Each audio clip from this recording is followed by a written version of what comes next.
confession to make. I really like The Bachelor and The Bachelorette. I know, it's kind of dumb, right? But I can't stop watching. Well, I kind of almost did with Colton's season. That was super boring. But so the current season of The Bachelor is about to come to a close, and creators of the show, including this season's star Peter Weber, have claimed that this season is the first unspoiled season of The Bachelor. Chris Harrison even said that Peter himself does not know how this season ends. Now, is this just a tactic that they're using in order to drum up excitement? There has always been a preoccupation by Bachelor producers to keep as much uncertainty as possible surrounding the ending, while also drumming up as much excitement by touting that this is the most dramatic season of The Bachelor ever. Well, Chris and Peter, I have some bad news for you. I know who wins. Yeah, I do. And guess what? You guys were the ones who told me. But before we get into that, I thought it would be interesting to take a look and see why exactly spoiling has become such an important part of watching The Bachelor for so many viewers. Sound cool?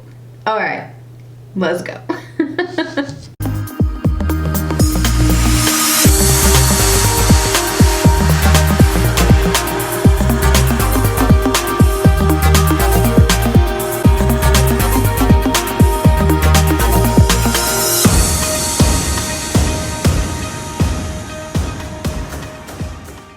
Spoiling, or the practice of determining the winner or certain important aspects of the show before it airs, is a type of extra textual fan engagement practice.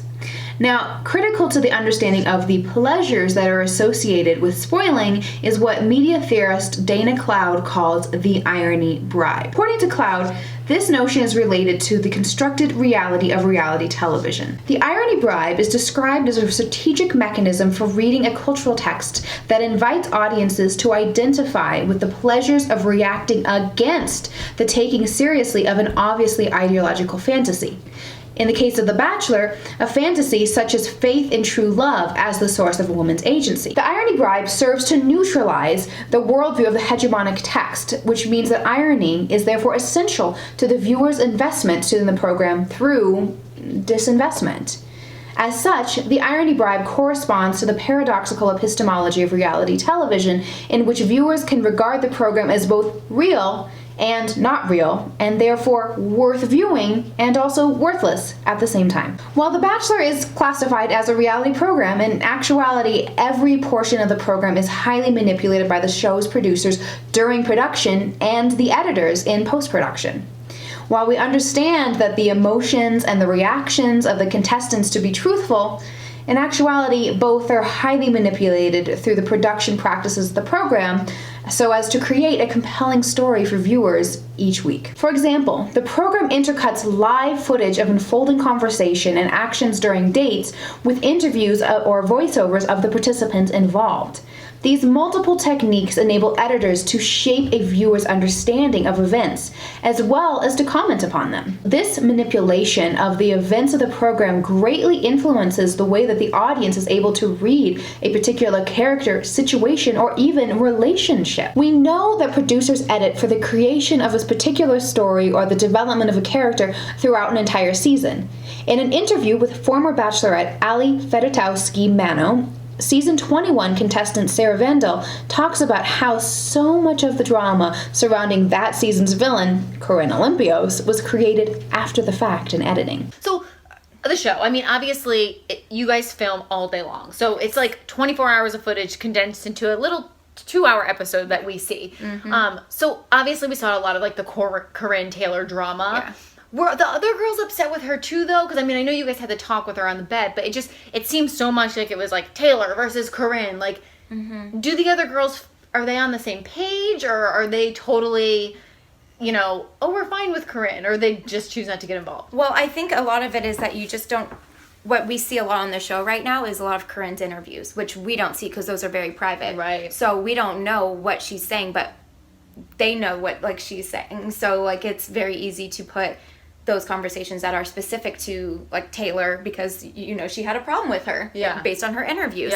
At the time, because this experience is so different and unlike anything you've ever done, you don't notice her so much. Like, she was always in like a topic of conversation and always in the way, right? But at the time, like, we're just like, oh, that's just Corinne being Corinne. Like, right. This is so fun. Like, they have food, they have drinks. Like, I'm getting to know you. Like, we don't notice all, like, the behind the all scenes the drama and all, like, totally the stuff that as big of a deal as it's being portrayed on the show. We were like, how is this actually the main storyline every single week? Yeah. Because we feel like there was so much more that happened that just wasn't shown. Totally. Because we now understand how the production of this altered reality affects a viewer's perception of the show, we can take this one step further to see how this allows us to further comprehend the pleasures associated with spoiling the show. A large part of the viewing pleasure of both scripted and unscripted television originates with a desire to know what happens next.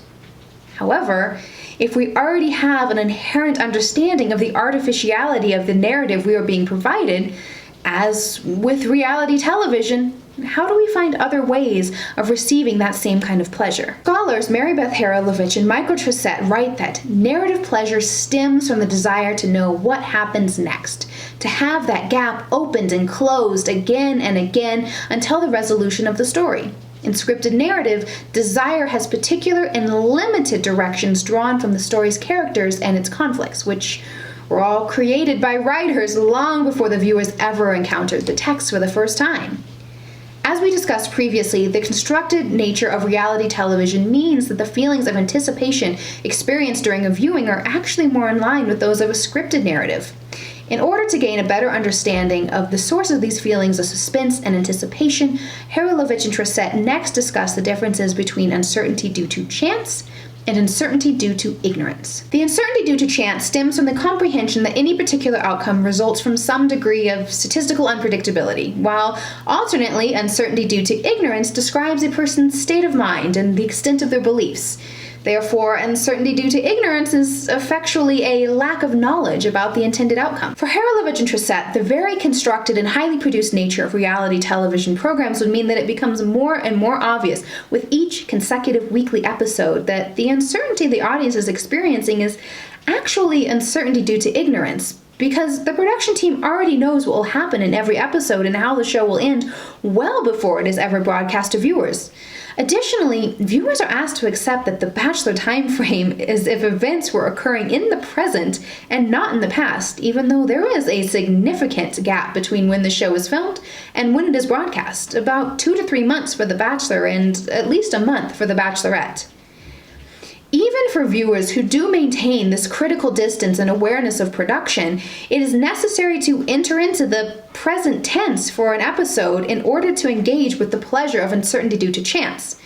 And once viewers have broken down this critical barrier between past and present, it becomes more difficult for a viewer to engage with the episode as occurring in the present. And therein, the shift between uncertainty due to chance and uncertainty due to ignorance is practically inevitable. In order to reclaim some of this lost narrative pleasure, fans began to make use of more and more extra-textual fan engagement practices, and in particular, they used spoiling as a means of employing a resistant reading strategy to The Bachelor. Through spoiling, viewers circumvent the traditional consumption pathways laid out for them by producers by short-circuiting the cycle of chance through the act of taking the reception of the narrative into their own hands. Through the ironic distance provided through the acceptance of the irony bribe, fans are able to pleasurably engage with spoiling. Even though spoiling is a valid resistant reading strategy with which fans are able to engage with The Bachelor, the practice itself and those who engage in it are highly frowned upon by Bachelor producers. In a recent interview from the Ben and Ashley I Almost Famous podcast from February 25th, host Chris Harrison actually talks about spoiling. In this interview, Chris Harrison is very unhappy with people who spoil. That's why this season has been so much fun, because it is apparently spoiler free. And now that we are here, 2 weeks to go, I'm surprised it's still spoiler free. I'm surprised as well. So that means that there is a conclusion. Is there a conclusion? If it stays that way, great. Either way, there's going to be a conclusion, good, bad, or ugly. But we'll see. Obviously, there's been spoilers before. There hasn't. Look, I never get mad if people talk about the show, and I wish people wouldn't do that. It's disappointing that people wake up in the morning or people live their life to try and spoil other people's work. I mean, there are thousands of people that work on this show, and it is their livelihood. And the fact that someone would actually live their life to ruin that, to try and put them out of business or screw up what they're doing, it's I don't know. I guess it just never ceases to amaze me that there's people in this world that are like that. But there are. In any walk of life, there's just shitty people who they live to crap on what other people are doing. But that's the world we live in. Do you know that of all the seasons that we've been doing this podcast, which we're almost up to 3 years, every season that I have been spoiled by has been from a fan commenting under my Instagram or tweeting at me the ending, and never me trying to seek out the ending? Because there's people that just, I guess information makes people feel powerful, and it makes them feel like they have worth. And by the way, if that's how you get yourself worth, I would urge you to find something better. In his article, Star Trek Rerun, Reread, and Rewritten, Fan Writing as Textual Poaching, Henry Jenkins writes about fan engagement with a particular text. The way Jenkins describes the out-of-control fans as perceived by the media industry is very much in line with the way that Chris Harrison talks about people who spoil seasons of The Bachelor and Bachelorette. Jenkins says, "The fan constitutes a scandalous category in contemporary American culture, one that provokes an excessive response from those committed to the interests of textual producers and institutionalized interpreters, and calls into question the logic by which others order their aesthetic experiences." This is exactly what Chris Harrison does when he makes a point to remind viewers of the many people who work on making The Bachelor. For Chris Harrison, fans who spoil the show appear frighteningly out of control, undisciplined and unrepentant rogue readers. However, according to Jenkins, these fans passionately embrace favorite texts in an attempt to integrate media representations into their own social experiences. For fans, spoiling becomes a type of play, a type of play that's responsive only to its own loosely structured rules and generating its own type of pleasure. Through their engagement with their beloved texts, fans are able to take existing material and create something entirely new and exciting just for themselves. Fans' engagement with the text can be looked on as a type of cultural repurposing, and Chris Harrison is out of line with his assessments of fans who engage in spoiling. These types of fans do not need to find something better to do with their lives, and they're not there just to simply ruin the hard work of everyone else who works on the show. In spoiling, there are many different tactics that fans can use to gather information. Some will utilize sources close to the series in order to provide insider information, such as well-known spoiler Reality Steve. Others will analyze social media profiles and look for anomalies and clues as to who the next contestants will be. Finally, a few will analyze promos and each of the episodes in depth in order to determine what will happen before it is aired. That's actually the type of spoiling that I used in order to win my Bachelor Fantasy League. Many of these spoiling techniques grew out of the Survivor fandom, but I want to talk about one particular type of spoiling called edgic. Because reality shows like Survivor and The Bachelor are filmed all at once and then edited together after the fact to make a full season, at the time of editing, the producers and editors already know the outcome and therefore will edit the show in order to create a particular story arc and easily identifiable characters such as this season's villain, or to use the unreal terminology, a potential wifey. So what in the world is edgic anyways?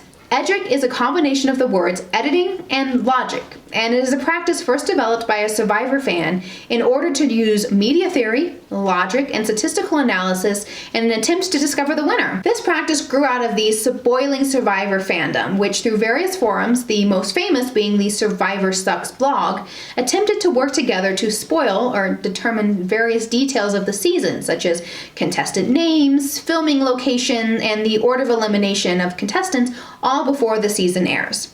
But how does edgic actually work? Well, it's actually pretty simple. Each of the contestants is assigned a score based on how they are edited in each episode. There are three principal components in determining this: rating, tone, and visibility. Let's start with visibility because of the three, it is the most straightforward and simple to understand. Visibility consists of a number from 1 to 5 that represents how present the contestant is in the episode. 1 meaning they were least visible, and 5 meaning they were most visible.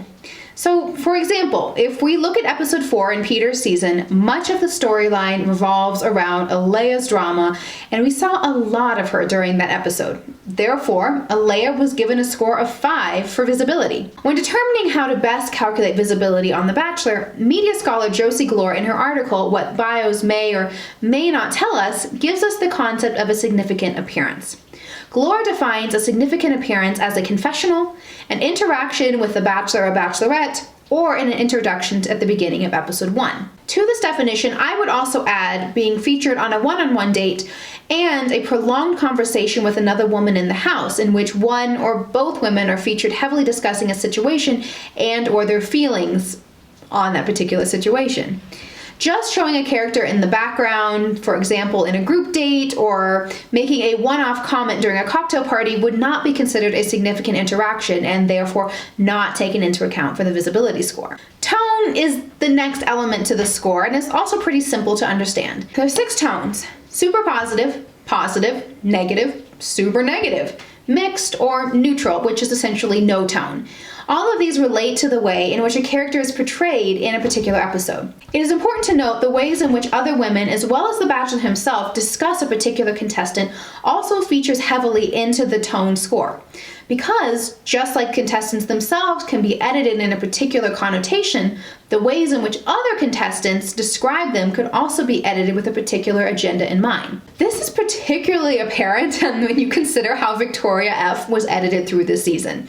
Victoria's edit could have easily taken a very negative approach, but it was apparent from very early on that Victoria would make it far in the season from the consistently positive things that Peter would say about Victoria in his in-the-moment interviews. Things didn't go 100% as planned. The day that Victoria and I had together was amazing, and everything kind of went downhill from there. Even though I didn't meet Victoria's family, I do see all that potential with her. In-the-moment interviews are not filmed necessarily in the moment. They're filmed either ahead of time or after the fact and can be edited in any way that you need. Additionally, when it comes to assigning tone for contestants, unlike in Survivor, in which the outwit and outplay aspects of a character's personality are highly valued, emotion is the important currency in the world of The Bachelor. On finding the right balance of emotion in the Bachelor world, Rachel Dubrofsky writes in The Surveillance of Women on Reality Television, Watching The Bachelor and Bachelorette, there are 2 dangerous extremes of emotion in this economy of emotion: not showing enough emotion or showing too much, and few women are able to achieve this balance. Dubrofsky uses the term money shot to describe displays of emotion by women in the Bachelor world that are presented as excessive or frightening.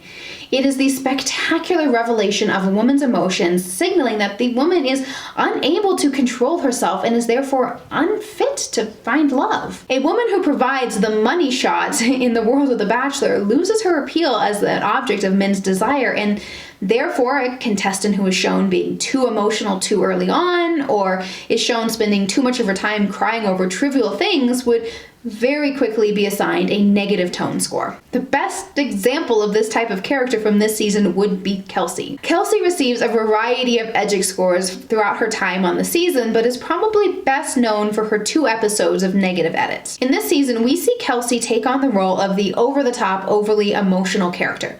I'll say more about the over-the-top edit in a minute. This negative image for Kelsey was solidified in her Champagne Gate scandal. Who could forget Champagne Gate? You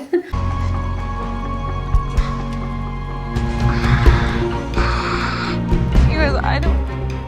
No. Wait, no, wait a minute. No.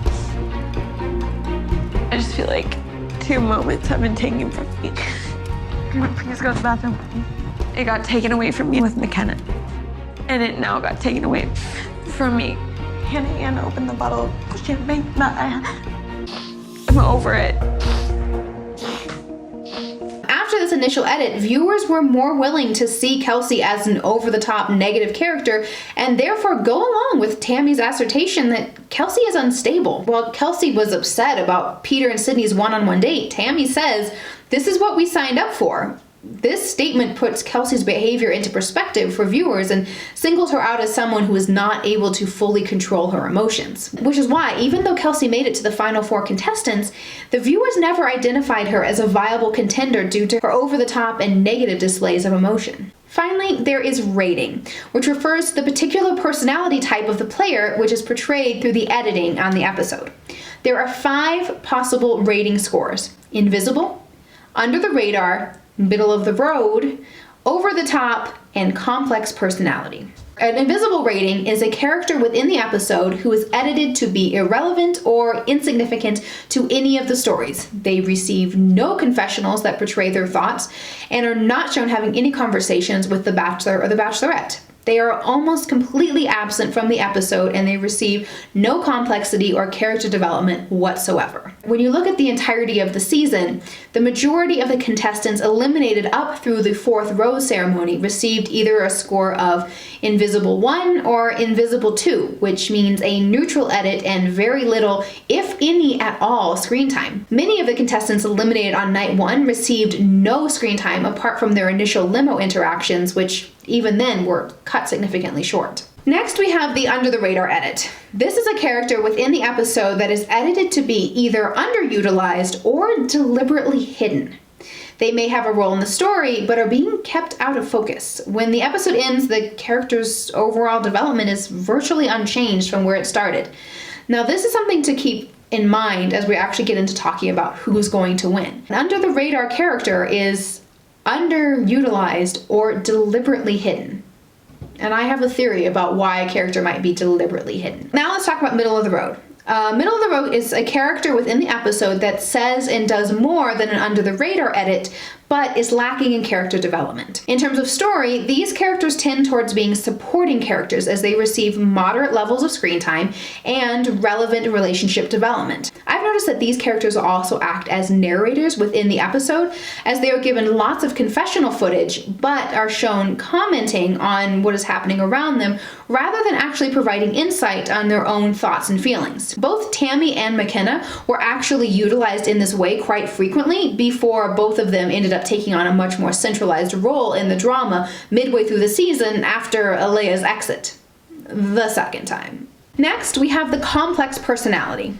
A character that actually emerges as a personality that is well-rounded and well-developed. As viewers, we see their strengths and their weaknesses. Their choices are presented to the audiences so that we get an insight into their thoughts and feelings. The way that we most often do this is through confessionals, in which, unlike Tammy and McKenna, who are used as narrators, we actually get to hear what the contestant thinks and why it is that they feel like they are falling so in love with Peter. Finally, we have the over-the-top character. This is a character within the episode that is very oversimplified and is presented as a one-dimensional character. In terms of story, these characters are usually used to create drama. They are the ones we either love to love or we love to hate. Characters who have an over-the-top rating almost never win because an over-the-top edit is usually more character-focused rather than relationship-focused. A character with a significant number of over-the-top edits is relied on by the editors to deliver the drama.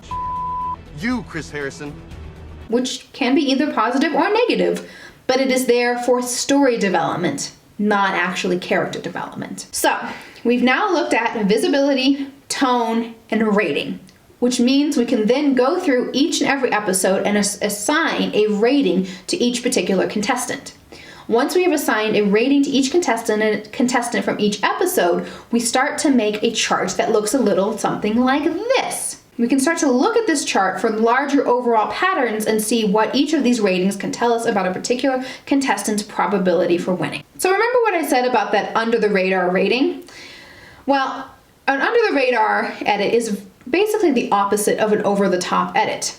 However, characters with a large portion of under-the-radar episodes also very rarely win the game, although there have been a few exceptions to this rule within the Survivor world. Characters with a majority of under-the-radar edits don't tend to have a significant impact on the narrative of the season. However, it is important to make sure that these under-the-radar characters, particularly at the beginning of the season, are not completely overlooked. An under-the-radar character can develop into an over-the-top or complex personality character later in the season because the editors will keep these characters bubbling just under the surface because they will know they will last all the way to one of the final episodes.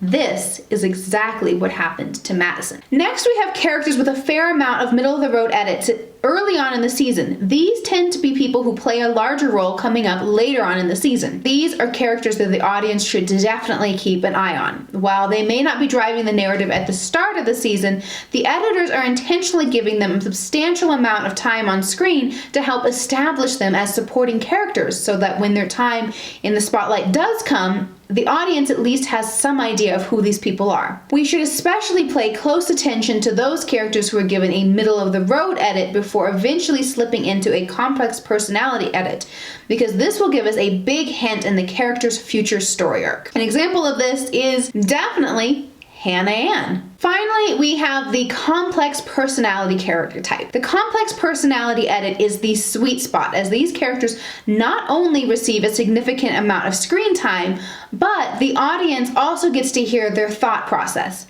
If a character gets a large amount of CP episodes, or complex personality episodes, it usually means that they were receiving lots of confessionals and explaining their decisions to the viewing public. We get a more rounded picture of these characters' personalities, and they often tend to drive the narrative in the season. Characters with a positive or neutral complex personality edit have a good chance of winning, whereas those with a majority of negative complex personality edits will play a significant role in the season, but rarely win. So I'm sure you're asking, how does all of this actually help us understand who is going to receive Peter's final rose? Well, let's look a little more closely at the final two women, starting with Madison. Madison's edit throughout the entire season was very unusual, to say the least.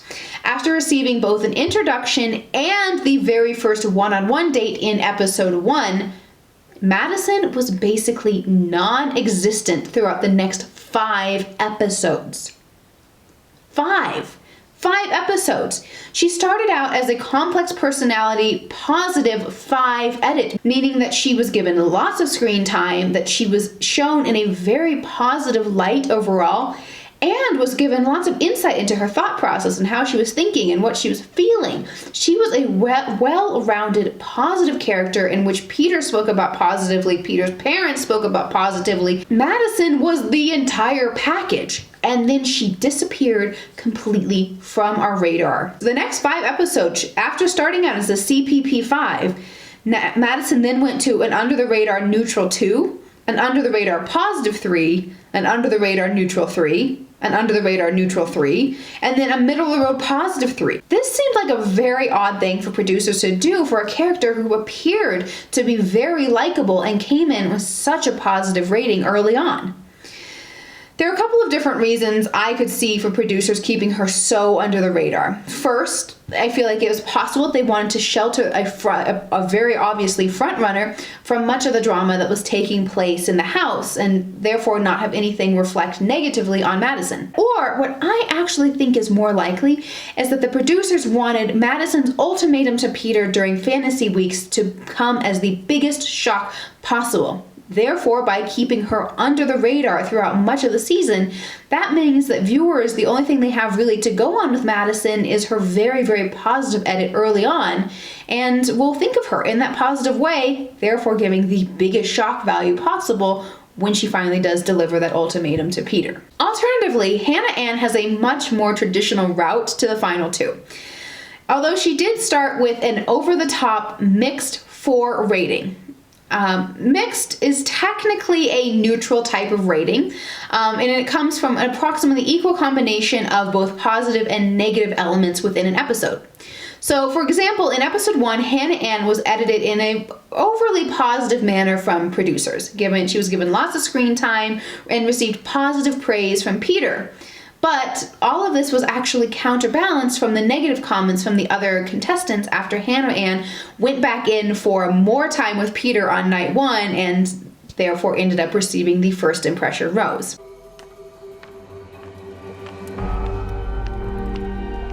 She stole him more than twice? she had balls. She did it. Hannah Ann then gets caught up in Kelsey's Champagne Gate drama for the next 2 episodes, so she was not given a particularly favorable rating early on, but after the initial drama of those first 2 episodes eventually blows over, Hannah Ann then is able to slip into the more traditional middle-of-the-road edit. So, who is going to win this season? Who is going to be Peter's final pick? Who is the one that he is giving his final rose to?